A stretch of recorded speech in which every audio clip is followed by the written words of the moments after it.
My grandmother was Ruby Jean. She died at age 61 from type 2 diabetes. She never lived a life of health, never had the knowledge about healthy eating or active lifestyle.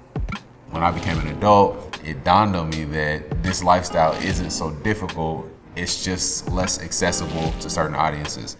When you look at people in these underserved populations, they're no different than you and I. It's that level of support that they've had. You know, when people say, oh, pull yourself up by the bootstraps. Well, if your bootstraps, well, the soles was falling off your shoes and there's, you know, the dog done chewed holes in the straps, how are you pulling yourself up? We can't say that because not everybody's boot is the same.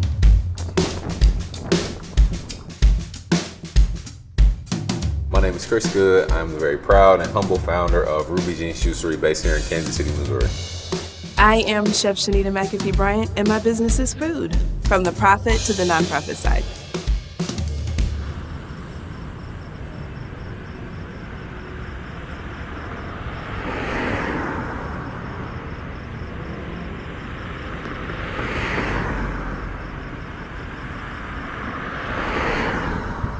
So Ruby Jean's Juicery is the first of its kind ever in Kansas City. This brand is more about shattering the status quo and breaking barriers and creating more awareness and bringing new participants into this market surrounding something that we all need that makes us all the same. So The Prospect, which is the nonprofit, it is a culinary workforce development program. And we focus on addressing your barrier and getting you training.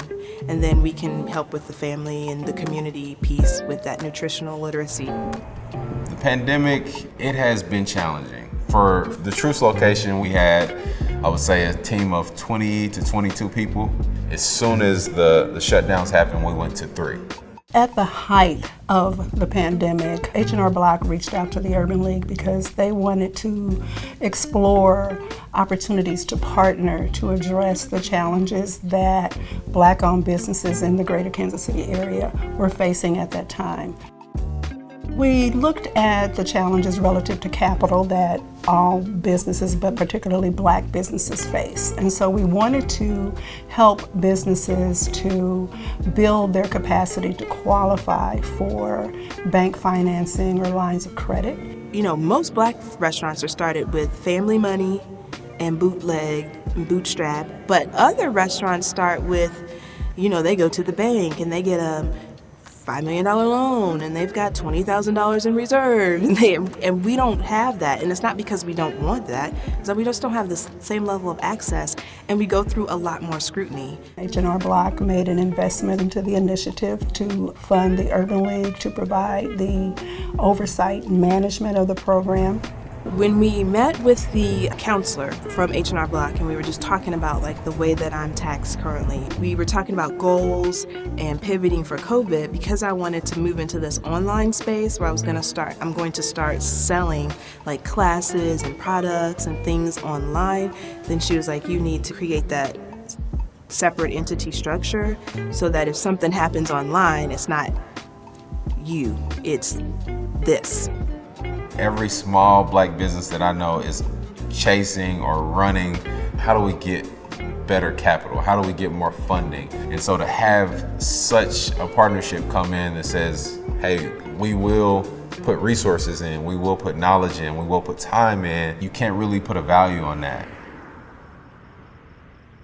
In 5 years, I hope that we're running multiple cohorts. We're up and going. We've got our little accelerators. We've got, you know, a good group of people who have graduated and who are maybe volunteering in the community or back working in the program and looking to expand. All we can do is continually work hard, perfect what we do on a day in, day out basis, treat people as good as we possibly can, be true to who you are, why you are, rest on it, stand on it, be confident about it.